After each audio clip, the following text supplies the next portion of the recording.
Okay, now we're going to talk about high energy music. I'd like to do a video on that. I did some uh, videos on like freestyle music and Italo disco music, and I thought I'd do one on high energy as well.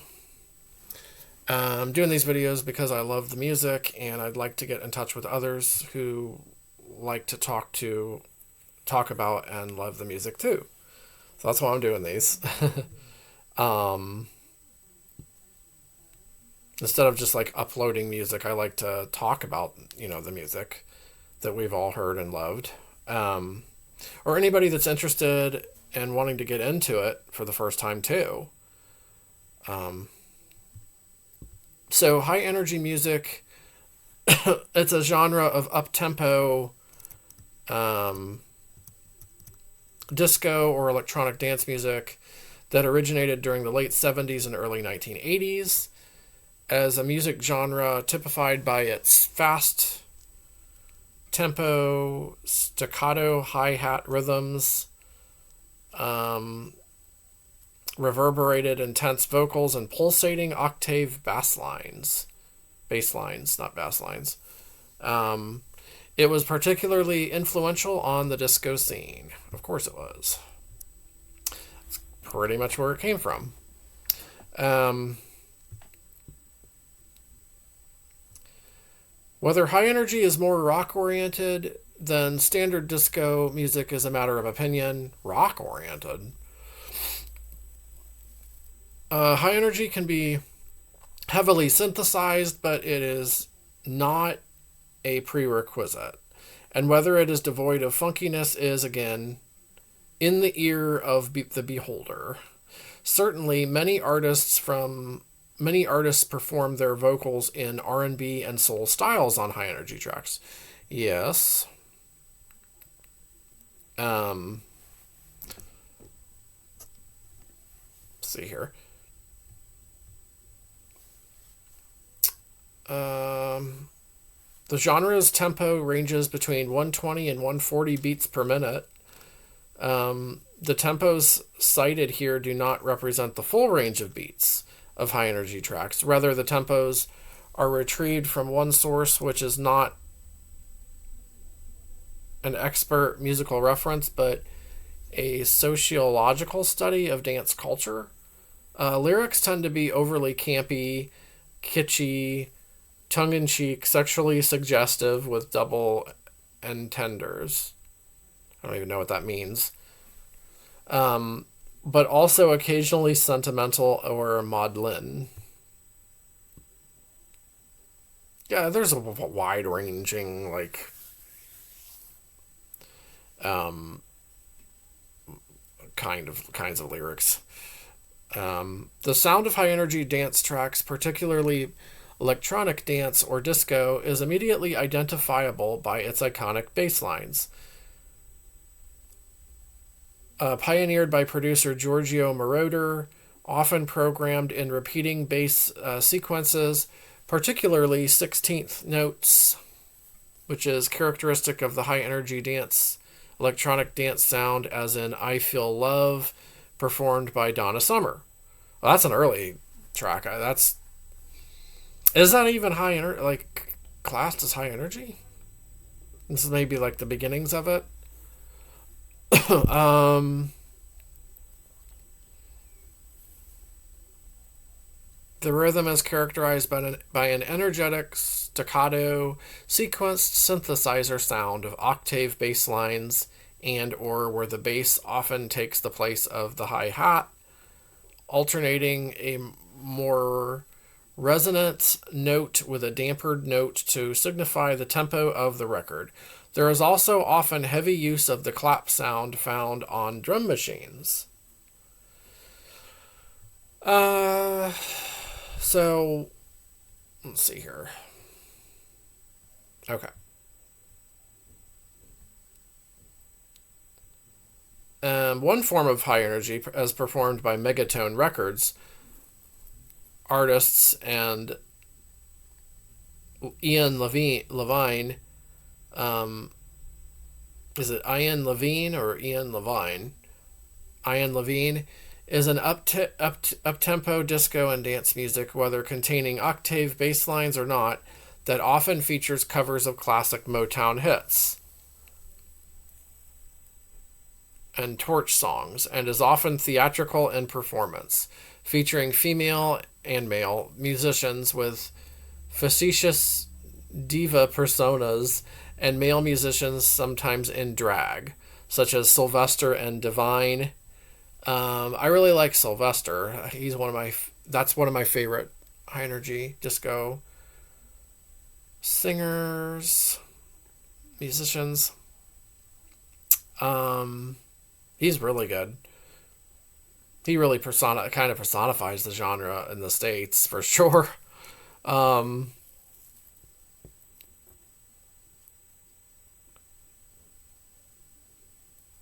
and let's see. The style was Stock Aitken and Waterman were influenced by the style, and had a large cult following among gay club goers in the 1980s, especially San Franciscan black and white gay men. Okay. A second form, a precursor of Italian/Japanese Eurobeat with influences of techno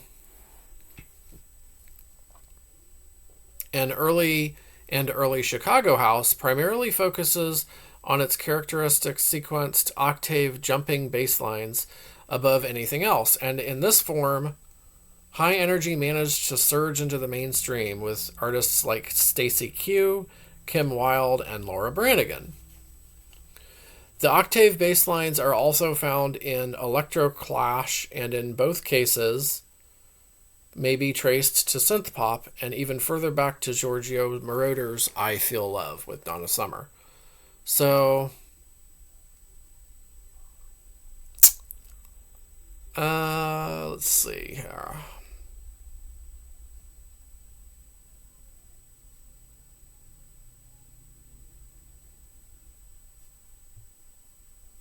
So Donna Summer was interviewed about her single I Feel Love, which was a mostly electronic, relatively high-tempo Eurodisco song without a strong funk component.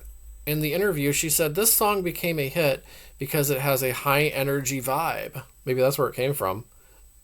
Following that interview, the description hi-NRG was increasingly applied to high-tempo disco music. Well, there you go. That was probably the origin of the term. Especially songs dominated by electronic timbres. The tempo threshold for hi-NRG disco was around 130 to 140 BPM. In the 1980s, the term hi-NRG was stylized as HI, a lowercase high, and then all capital energy, or NRG, which is short for energy. So, yeah. And so it was stylized as like high and then dash, then NRG for hi-NRG.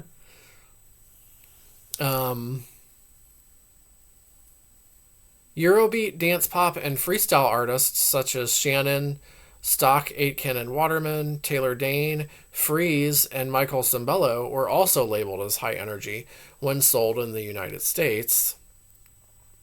In the 1980s, hi-NRG referred not just to any high-tempo disco or dance music, but to a specific genre, only somewhat disco-like.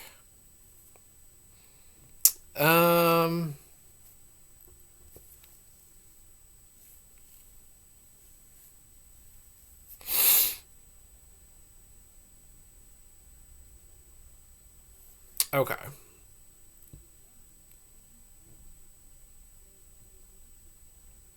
So, high-tempo disco music dates back to the mid-70s. The first hi-NRG song was Donna Summer's I Feel Love from 1977. Other early examples include several British disco songs like Born to Be Alive by Patrick Hernandez in 1979. Is that a hi-NRG style song? In the early 1980s, high energy music found moderate mainstream popularity in Europe, while opposing both Euro disco and electro on the dance scene. It became mainstream in the gay community in the United States. um, let's see here. High energy was reliant on technology and was all about unfeasibly athletic dancing, bionic sex, and superhuman stamina. Not always. Um, the freedom associated with it seems to be embodied by a literal escape from human embodiment and synchrony with technology. However, this was generally limited to the bodies of men, as evidenced by songs like titled "Menergy" and "So Many Men, So Little Time." Producers such as Bobby Orlando and Patrick Colley created an oral fantasy of a futuristic club populated entirely by Tom of Finland studs.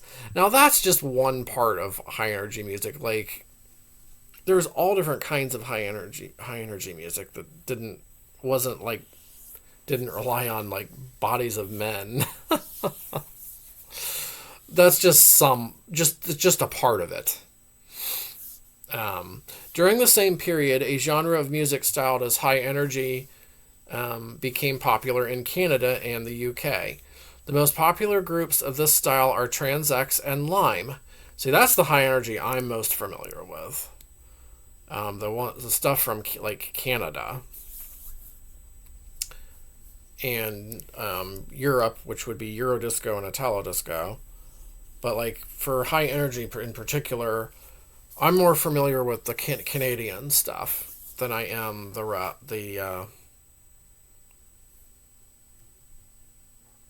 like I know a good amount though for the British and US stuff though. The genre is also closely related to space disco. Bands of this genre include Koto, Laserdance, and Sarone. The high energy sound also influenced techno and house music. Right. Um,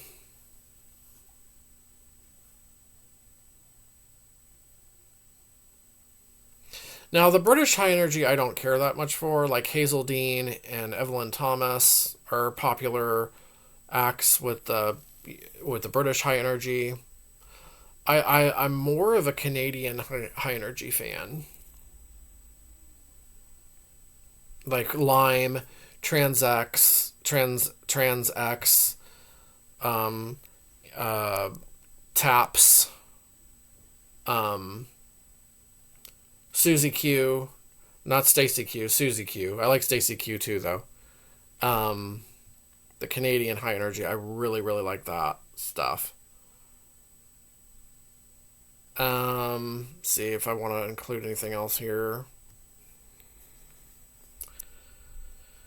Um,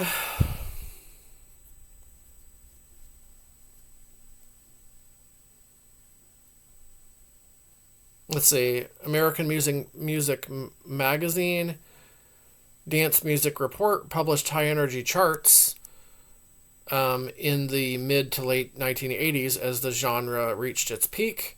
By 1990, however, techno and rave music had superseded high energy in popularity in many dance clubs. Despite this, high energy music is still being produced and played in various forms, including many remixed versions of mainstream pop hits, some with re recorded vocals. Later in the 1990s, new energy music, a form of trance music, evolved from high energy was born. I don't think I really know too much about that genre. Um, but yeah, classic high energy from the 1980s, one of my favorite dance styles. Um, I'll go through some of my favorite acts and groups. So I love the Canadian like high energy and electronic disco of the 80s. Lime, Taps, Trans-X, Susie Q, Stephanie Wells. I'm naming some of my very favorites here. Suzanne Stevens. Um, those are all like really, really good. In the States, I like Sylvester and Paul Parker. Um, and I do kind of like Dead or Alive in the UK, British band. I do kind of like them, but are they really high energy? They're high energy influenced. They're more like synth pop, I think, or new wave, maybe, and more towards that. I like Al Corley, which is kind of a mixture of all those as well. But he made some really good songs. Um, is Al Corley from the States, or maybe he's from the States? But um, but yeah, it's kind of similar to Italo disco and Euro disco. It's got that fun, like quirky sound to it. Um, yeah, definitely always been one of my favorites ever since I first heard it a long time ago. Um, so yeah, let me know, any listeners out there. Let me know what your favorite like artists and groups and of 80s high energy are.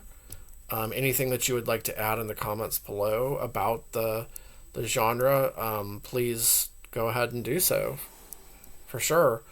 That's why I'm making these videos, and let me know what all you like about 80s high energy music.